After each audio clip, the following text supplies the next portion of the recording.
এটা হচ্ছে যে প্রোগ্রাম করার অনুমতি বা স্বাক্ষর প্রশ্ন হচ্ছে যে আমরা যে আপনারা দেখেন তারা দেখবেন সন্ধ্যে 6টার সময় আমাদের প্রোগ্রাম, সেই সময় না থাকে কলেজ খোলা, না থাকে কোনো একাডেমিক ক্লাস, না থাকে বিশাল তাহলে শান্তিপূর্ণ এবং সুসংহতা আন্দোলন করার দৃষ্টান্ত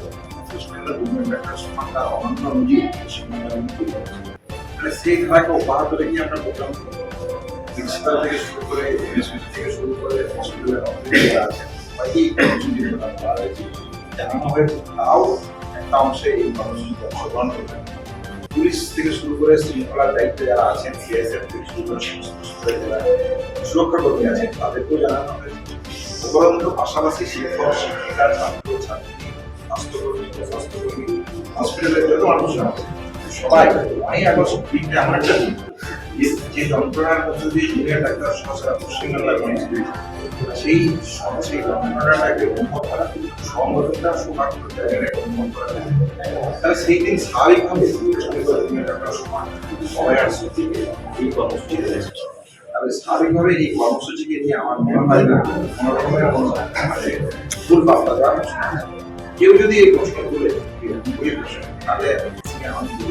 তারা এই প্রশ্ন আগেও আমরা ক্লিয়ার করেছি, আবার পরিষ্কার করছি যে নবান্ন অভিযানের কথা বলা হচ্ছে, আমরা যে মা বাবা রয়েছে, কাকুরা রয়েছেন, তাদেরকেও আমরা জানিয়েছি যে আমাদের পক্ষে সেই অভিযানে থাকা সম্ভব নয়। কেন সম্ভব নয়, কোন জায়গা থেকে সম্ভব নয়, আমরা স্পষ্ট মনে করি এটা যদি কাকু কাকিমা মানে বাবা মা নিজে ডাকতেন এবং তারপর বিভিন্ন সফরে যোগদান করতেন, এরকম একটা বিষয় হতো, তাহলে সেটা অন্য একটা বিষয়। কিন্তু যেভাবে বিষয়টা এসেছে যে একজন বিরোধী দলনেতা তিনি আগে প্রকাশ্য জনসভায় ঘোষণা করছেন যে আমি আমার মা বাবাকে বলবো যে এরকম একটা প্রোগ্রাম ডাকুন, তারপর সবাইকে তিনি আয়োজন করবেন যে পতাকা ছাড়া যাতে লোক মানে যোগদান করেন। ফলে এই জায়গাটা কোনো যেখানে স্পষ্ট এটা একটা রাজনৈতিক স্টান্স, ফলে এই জায়গা থেকে আমরা প্রথম থেকে দূরত্ব মেনটেন করেছি। এবং আরো একটা কথা যে বিরোধী দলনেতা এই কথাটা বলছেন যে আমাদের মূল রাগ একদম রাজ্য প্রশাসন, পুলিশ প্রশাসন, স্বাস্থ্য রয়েছে, সিবিআই যে বিরোধী দলনেতা এই কথা বলছে তার পাশে আমি কিভাবে হাঁটবো যেখানে সিবিআই এর ভূমিকা এতটা নকপাচ্ছ। তো এই জায়গা থেকে আমরা নবান্ন অভিযানে কিন্তু থাকতে পারবো। বাবা মা দাবি করছে নবান্ন অভিযানটা তারাই দিচ্ছে, তারা আহ্বান করছে। ঠিকই দেখুন এই কথাটা অবশ্যই তারা বলছেন, কিন্তু এটা আমরা যে কোনো একটা সাধারণ মানুষকে জিজ্ঞাসা করবেন যে যেভাবে প্রেস কনফারেন্সটা হয়েছিল, যে শুভেন্দু অধিকারী সহ বহু বিরোধী দলনেতা সেখানে রয়েছেন এবং সেইখানে তারা আগে বলছেন তারপর বাবা মা বলছেন। অর্থাৎ এই জায়গা থেকে আমাদের সাংগঠনিক দেখুন ব্যক্তিগতভাবে কেউ আমরা যাচ্ছি কি যাচ্ছি না সেটা পরের কথা, সেটা হয়তো কেউ যেতেও পারে, কিন্তু সংগঠনগতভাবে আমরা আমাদের যে স্টান্স সেই স্টান্স কিন্তু আমরা পার্টিসিপেট করতে পারবো না এই জায়গা থেকেই জনগণের কাছে আমাদের দায়বদ্ধতার জায়গা।